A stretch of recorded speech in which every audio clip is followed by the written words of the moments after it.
Hello everyone, this is Vikram and welcome to my channel. Today we are going to start with GitLab CI/CD, and as the first video in this series, we are going to understand what is software development lifecycle and what is continuous integration, continuous delivery, continuous deployment, and continuous testing.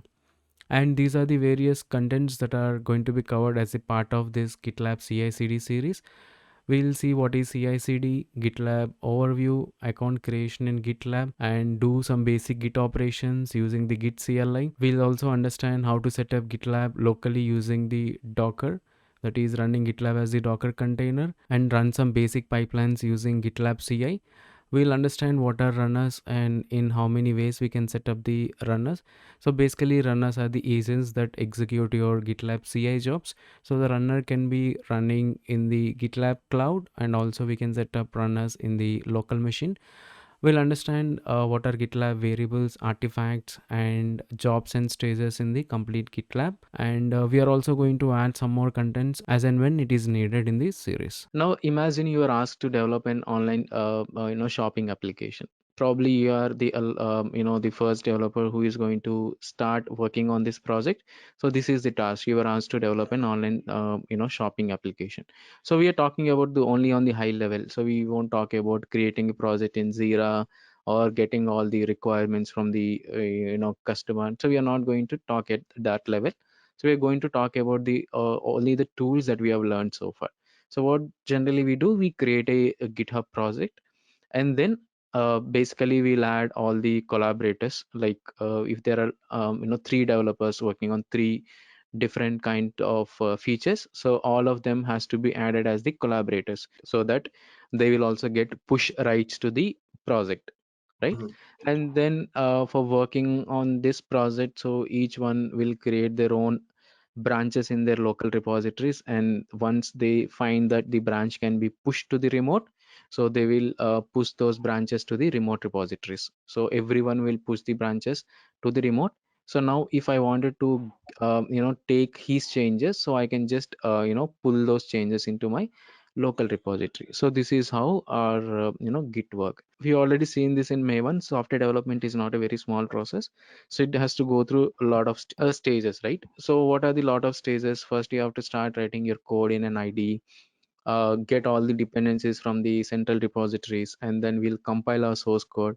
Then we'll pack into the binary, run some test cases, and then package them either as a as a war file or a zar file. We can also package them as a container images like the Docker images.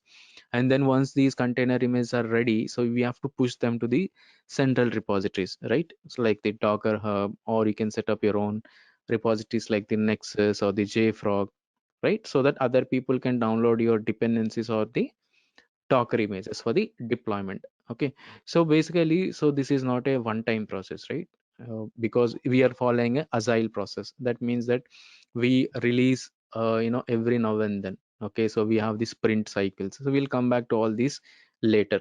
Okay, so what is a sprint, what is an agile process? But basically, so instead of spending 6 months of time working on a project and then releasing, so we'll release our software every 2 weeks or 3 weeks, right?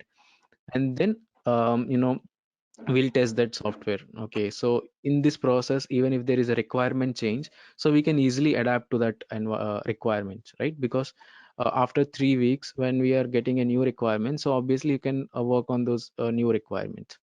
Okay, so this process is a continuous cycles.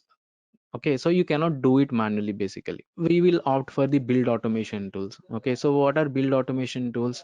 So they does this compiling, down dependency management, packing your software into a distribution format like jar or what. So these are all the build automation tools. So build automation tools are, they can help us to a certain extent. Okay, like the Maven or the Gradle. So we have all these build tools, right? And now let's say that you have finally developed your application. Okay, but what about the testing? Okay, deploying or delivering it to the end customer. Okay, so even this process has to be automated, right? So it is the process is not only till the development of the application. So the process has to move forward even with the testing, even with the delivering to the customer or deploying it to the various environments like the dev, prod, pre-prod, okay, whatever are the names that we use in the organizations, right? So this whole process has to be automated. Okay. And one more thing is, it is always better to fail faster and often.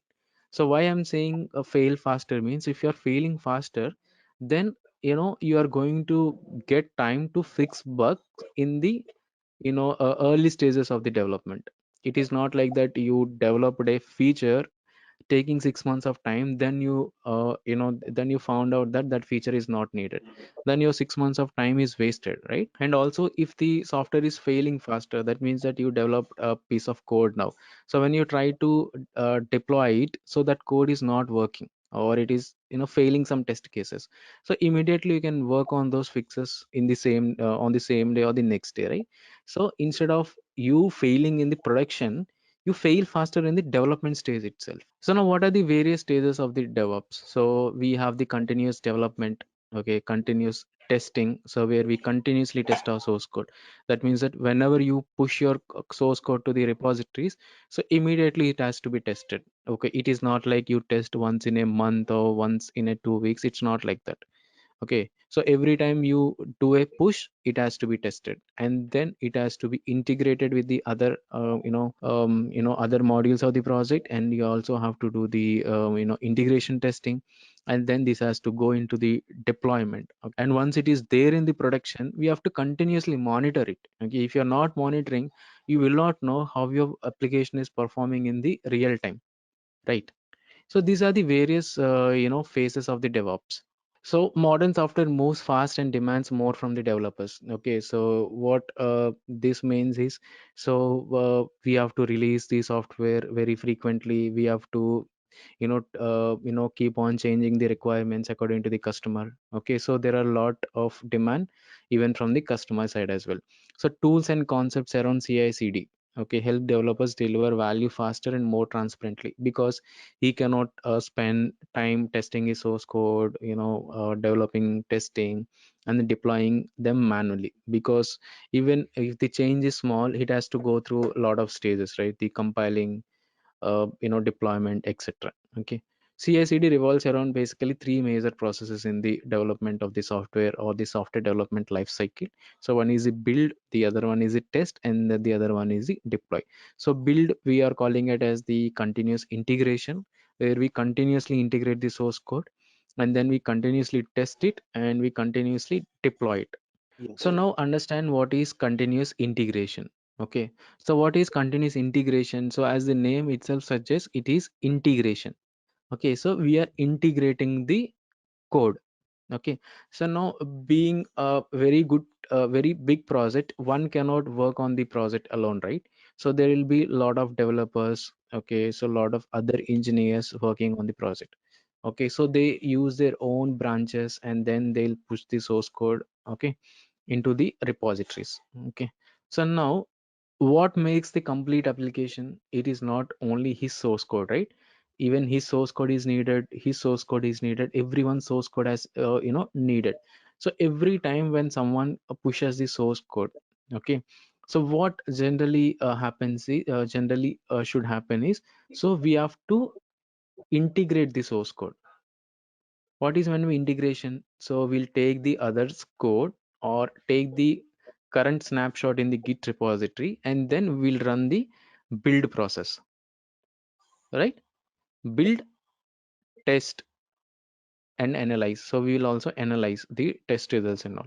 So this complete process is known as the CI process. Okay, so there are many people, they are checking into the source code repository like Git. So when you have the changes in the Git repository, we will have a CI server like the Jenkins, or any there are a lot of CI servers. Then what the CI server will do, it will take the current source code which is there in the Git, and then it will run build, test, and then it will also send the result.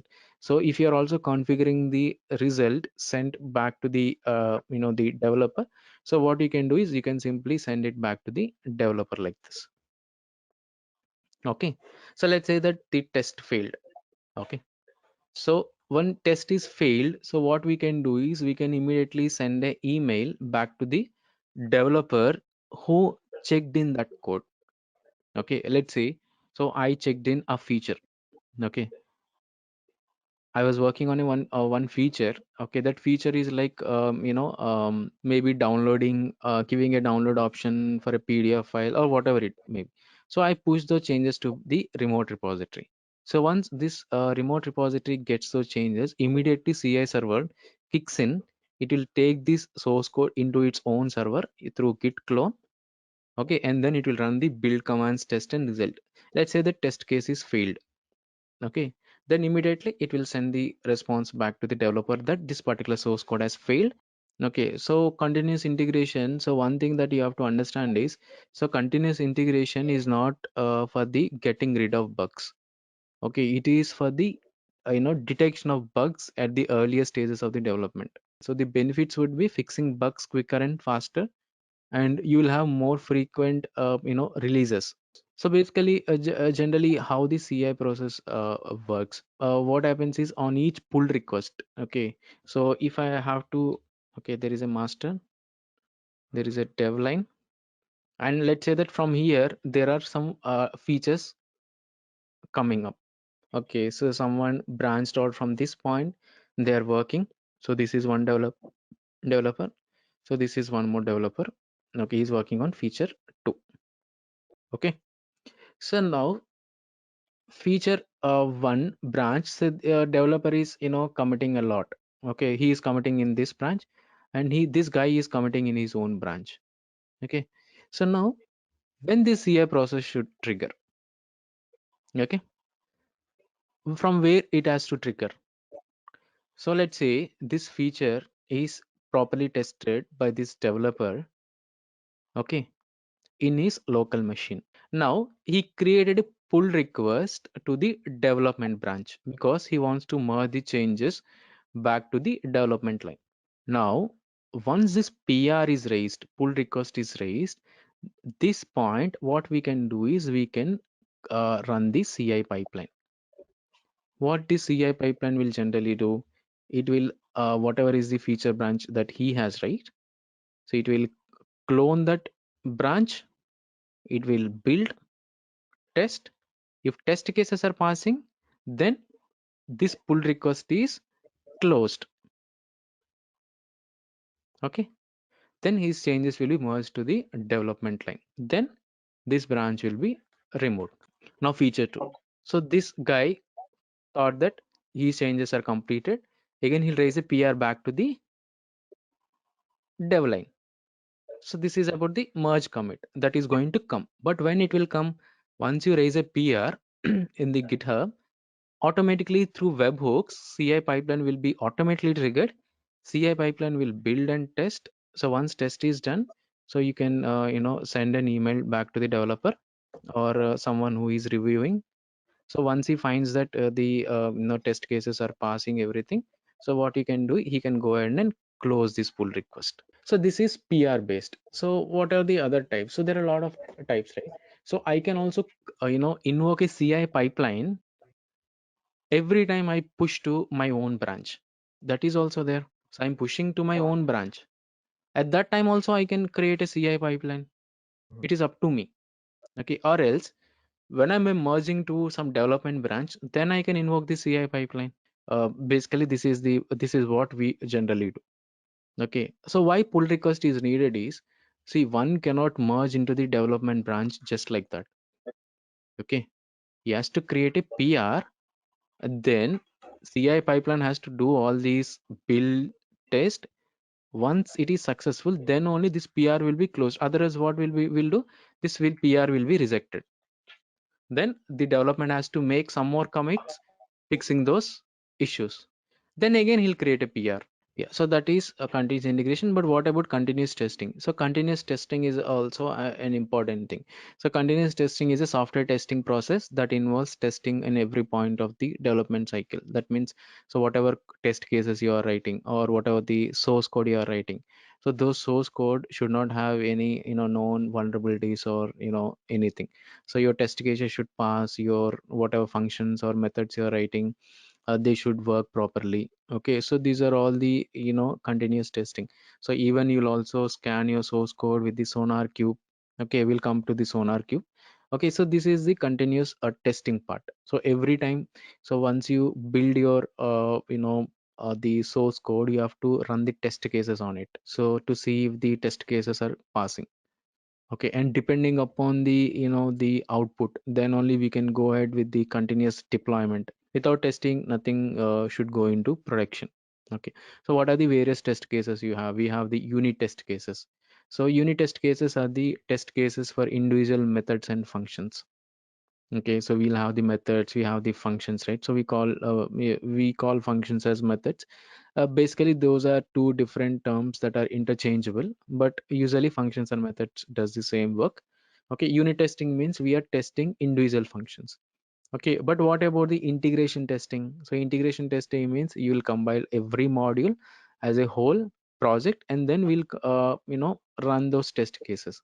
Then UI test cases. Okay, so whether how the UI is working, okay, it is working perfectly fine or not. And then acceptance testing. Acceptance testing means, so we'll see if the software is meeting the business requirements or it is not yet ready for the production. Okay, so there are a lot of test cases. I just mentioned only four. Okay, there could be tens of test cases. Now what is continuous delivery? Yeah. Okay, so this is extension of integration. So you have integrated your source code, you built it. Okay, you containerized your source code, or you created a jar or war file. So what you have to do, you have to deploy it, right? You have to deploy it to the real server, and then do the other forms of test cases. Okay, so automatic deployment of all code changes to a testing QA environment, staging, or the production. Okay, so this is known as continuous delivery. Okay, but these delivery often will be managed by someone known as a release manager.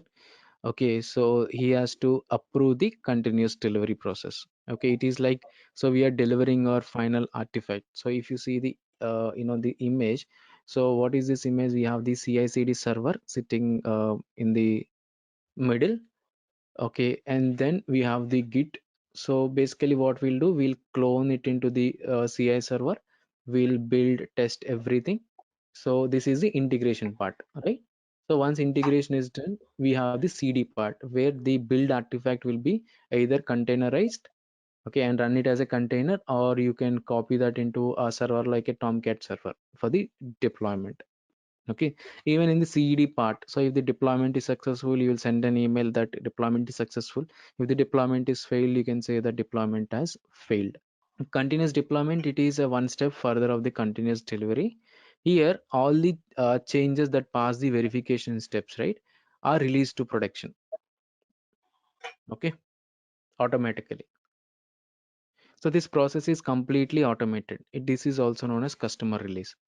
Okay, so deployment means, you should say that it is just like your customer release.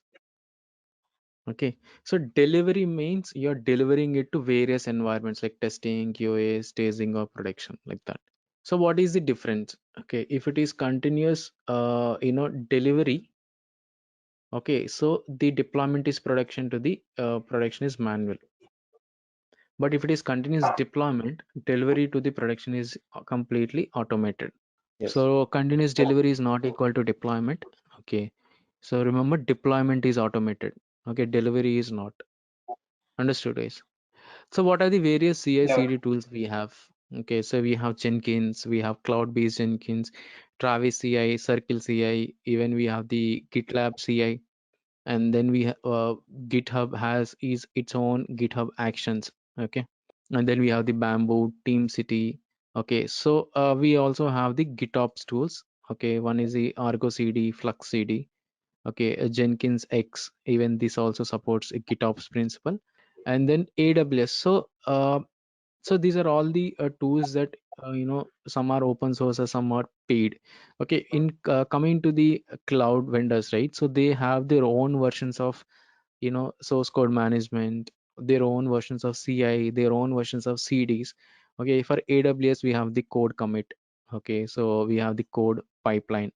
a code build. So building the code, we have the code deploy, and we have the code pipeline. See here, all the terms are obviously same, but their offerings are different. Okay, so they are offering software as a service, right? So they're giving the software to be consumed. So these are the various AWS services when we talk about the complete CI/CD solution with the AWS. Okay, so these are all managed by AWS. So we hardly have much of the work to do. Okay, see here we have the AWS code commit, which is acting like a Git repository, and then we have the AWS code pipeline, which is acting like a CI server, and we have the build. Okay, this is just like your build server. So this is code deploy. So this is like deploying your artifact to the machines or EC2 instances. It's a basic thing, but Yeah. all these are offered by the AWS. So if you want to know more, you can just click on this each one, and then you can work on it. Basically these are very easy to learn. Okay, and we also have the GitOps. Basically what is GitOps is, so for the source code we are using Git, right? So our complete source code is being version controlled in the Git. But what about the configuration files, like the Terraform files or the Ansible files or the Kubernetes manifest files or whatever files it may be related to the infrastructure or the application deployment? So no one version control them basically, right? So what GitOps says is, so Git should act like a single source of truth, not only for the source code management, but also for the infrastructure as a code. Okay, files. So basically we are using Git to put all our source code, right? Like Python files or Java files, etc. Okay, what GitOps says is, so once you have the code, right, what generally we'll do, we have the CI pipeline. Okay, the CI and CD pipeline. So this will deploy your application into the uh, target environment, right? Okay, but what GitOps says is, in case of normal deployment, someone can go to this environment and then they can delete some resources or add some resources. He can do anything. Okay, one who has an access to the environment, right? So once someone is doing all these changes, right, to the environment or to the configuration, so it is not audited. That means that, so it becomes hard for us to identify who is the culprit, let's say. So in case of GitOps, what GitOps says is, you manage this complete infrastructure as a code, like how your infrastructure has to look like as a code. What are your deployment application deployment files or the configuration files? So what GitOps says is, you version control them. Okay, and then have your environment, okay, sync with these configurations automatically using pull based. So you have the some sort of agents or bots. So they'll pull this configuration and they'll configure their environment automatically. Okay, let's say that someone who has an access, right? So they entered this environment and made some changes, let's say. Then what this agent will do is, agent will see that someone has done some changes, and whatever is the configuration that is there in the gate is not matching the current configuration. Then again it will try to pull the configuration, and then it will automatically revert this environment back to this particular state. That means that complete environment, complete application code is now version controlled here, and these agents will pull. That means that we don't have the CI CD pipeline anymore. Okay, so once CI process is completed, we'll update these configurations. Let's say after the CI process, the Docker image is nginx colon 22 is the latest image which you are generated from the CI pipeline. So now you trigger the CI pipeline in such a way that it will change the configuration in one of the configuration files here. So earlier Docker image tag is 21. Now you changed it to 22. Then this agent, right, in the environment, you will see that the configuration has changed in the gate. Then it will immediately update that current deployment to this particular Docker image. Okay, so this is known as Okay. GitOps, where configuration can also be version controlled, not only your source code. Okay. So, Gaurav, I have a question for you. So, what is the difference between version control and version control? Like, how does it work? Like, how does it work? Like, what are the different features?